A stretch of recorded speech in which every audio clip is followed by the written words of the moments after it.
रही शुगर के जो मरीज़ हैं HbA1c टेस्ट जो है उससे अच्छी तरह वाकिफ़ हैं, क्योंकि जब भी आप मेडिसिन लेने डॉक्टर को जाते हैं तो आजकल वो HbA1c करा के उसी पे डिपेंड कर रहे हैं। तो उसकी वजह ये है कि HbA1c कंपैरेटिवली ज़्यादा रिलायबल टेस्ट समझा जाता है।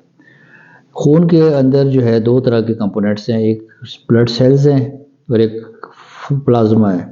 ब्लड सेल्स में RBCs, red blood cells, white cells, WBCs और बाकी कंपोनेंट्स होते हैं, और प्लाज्मा के अंदर वो फ्लोट करते हैं। और जो RBCs हैं उनके ऊपर HB एक प्रोटीन है जो कि उसको पिगमेंट भी कहते हैं, और वो उसको रेड कलरेशन भी देती है। तो HB जो है वो ऑक्सीजन और न्यूट्रिशन कैरी करती है।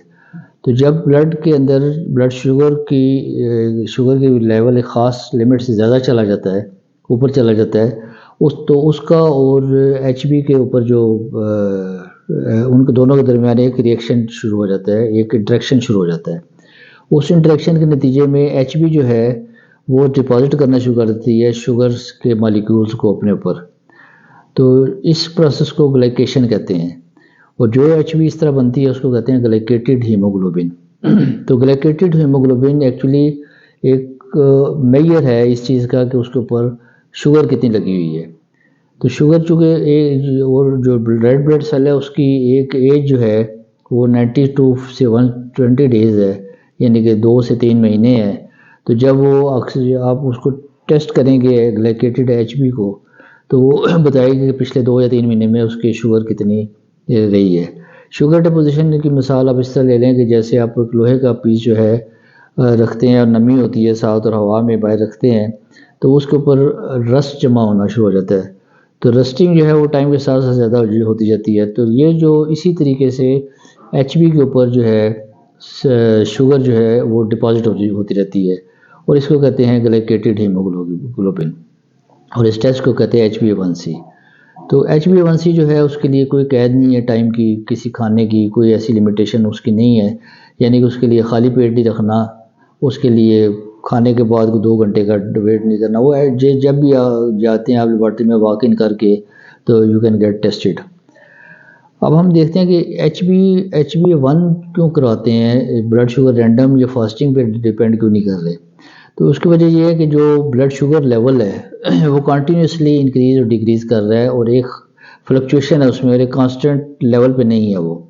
तो चूँकि वो कांस्टेंट लेवल पे नहीं रहता और फ्लक्चुएट करता है, तो इसलिए मेडिसिन देनी मुश्किल हो जाती है। कि फॉर एग्जांपल एक टाइम पे वो शायद 30 हो तो एक टाइम पे वो 60 चला जाए, फिर 90 चला जाए या 200 चला जाए। तो चूँकि इसमें फ्लक्चुएशन बहुत ज़्यादा आती है ब्लड शुगर में, तो उसकी वजह से ये एक एवरेज लिया गया है कि पिछले 3 महीने की एक एवरेज ली जाए और उसके ऊपर मेडिसिन दी जाए।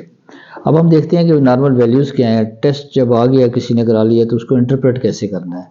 तो इस टेस्ट को परसेंटेज में इंडिकेट किया जाता है कि कितने परसेंटेज ऑफ हीमोग्लोबिन इन्वॉल्व हुई है उसमें, और उससे आप शुगर का अंदाज़ा लगाते हैं।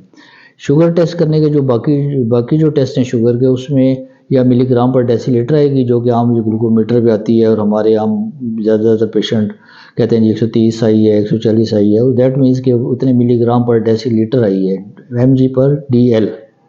फिर मिलीमोल्स में होती है। अगर मिलीमोल्स को और डेसीलीटर्स को आपस में, मिलीग्राम को आपस में मैच करना हो, तो मिलीमोल में जो आपकी वो आई है, वैल्यू आई है, उसको 18 से ज़रब दे देंगे तो मिलीग्राम पर डेसीलीटर आ जाएगा।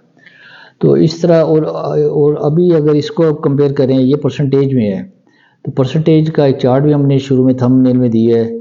और वैसे अगर आप ये देखें कि अगर 4.5% ऑफ HbA1c आती है तो मिलीग्राम पर डेसीलीटर में 83 होगी। अगर 5.7 आई है तो मिलीग्राम में 118 मिलीग्राम पर डेसीलीटर होगी। और 7 जो कि थ्रेश होल्ड है नॉर्मल का, 7 अगर हो तो 171 मिलीग्राम पर डेसीलीटर आएगी। तो ये 6.9 तक हम नॉर्मल लेते हैं, 7 से ऑनवर्ड फिर हाई शुगर काउंट होती है। और इसी तरह 208 और 9% अगर आती है तो 243 मिलीग्राम पर डेसीलीटर।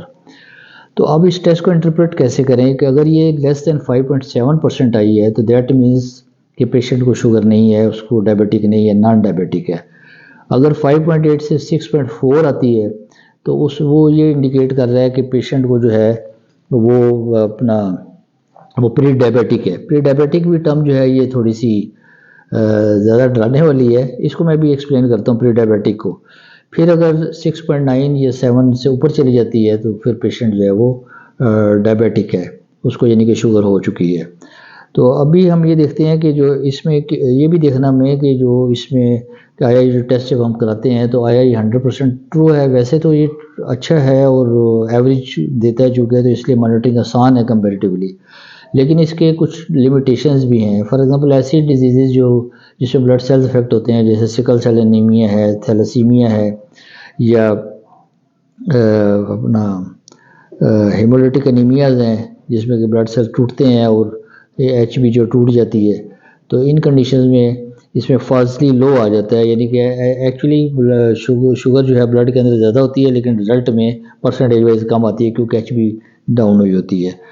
और अगर आयरन डेफिशिएंसी एनीमिया जो है उसमें फास्टली जो है वो हाई भी आ सकता है। इसी तरह लीवर और किडनी की डिजीज़ में इसके रिजल्ट्स आपने ओवरऑल एक होलनेस में पिक्चर में देखना है डॉक्टर ने, तो उसके मुताबिक ही ट्रीट करेगा। उसके अलावा जो है अगर प्री डायबिटिक्स को देखें हम, तो प्री डायबिटिक को अगर हम थोड़ा सा देखते हैं, प्री डायबिटिक की टर्म जो है एक्चुअली वो मेरे अपने ख्याल में तो इतनी कोई अफादियत वाली नहीं है, क्योंकि वो ये शो कर रही है कि एक नॉर्मल है, फिर प्री डायबिटिक भी एक बीमारी है, फिर डायबिटीज़ भी एक बीमारी है। तो प्री डायबिटिक एक्चुअली बीमारी बाई इटसेल्फ नहीं है, बल्कि ये एक रिस्क शो कर रही है, रिस्क फैक्टर कह सकते हैं इसको आपको, या ये कि वो जो जिन पेशेंट्स के वैल्यूज़ प्री डायबिटिक रेंज में यानी कि 5.8 to 6.4% में आएंगे, they are more prone to, या वो पोटेंशियल कैंडिडेट फॉर डायबिटीज़ हो सकते हैं फ्यूचर में। एट दिस मोमेंट उनको कोई बीमारी नहीं है। ये बड़ा क्लियर आप लोगों को क्लियर होना चाहिए, क्योंकि अभी प्री डायबिटिक में भी वो डॉक्टर्स कई जो हैं ऐसे हैं कि जो मेडिसिन शुरू कर देते हैं। तो प्री डायबिटिक में आपने सिर्फ 3 चीज़ें करनी है, अपना लाइफस्टाइल चेंज करना है। अगर आप सेडेंटरी हैं, बैठे रहते हैं, नॉन फिजिकल आपका को काम है, ऑफिस वर्क है, डेस्क टेबल पे काम है, तो आप अपने आप को मोबाइल करें, एक्सरसाइज करें, ब्रिस्क वॉक करें। और अपनी दूसरा है डाइट। डाइट जो है वो हाई कार्बोहाइड्रेट से, हाई कार्ब से लो कार्ब में कर दें और फाइबर ज़्यादा कर दें। और फिर जो स्ट्रेसफुल लाइफ जो है उसमें से स्ट्रेस निकालें अपनी लाइफ से, कोशिश करें कि जितनी कम से कम स्ट्रेस लें। तो ये प्री डायबिटिक एक वार्निंग कह सकते हैं उसको, कि ये वार्निंग सिस्टम है। ये ऐसे जैसे आप सिग्नल पे रेड पे रुक जाते हैं और ग्रीन पे चलते हैं, तो इन बिटवीन जब आता है टाइम, ये वो वाला टाइम है। इसमें अगर आप अपनी हिफाजत करेंगे, अपना लाइफस्टाइल चेंज करेंगे, तो आप डायबिटिक में एंटर नहीं होंगे। ये एक वार्निंग साइन आपके लिए आ गया। उम्मीद है कि आपको ये मालूमात पसंद आई होंगी। Thank you very much.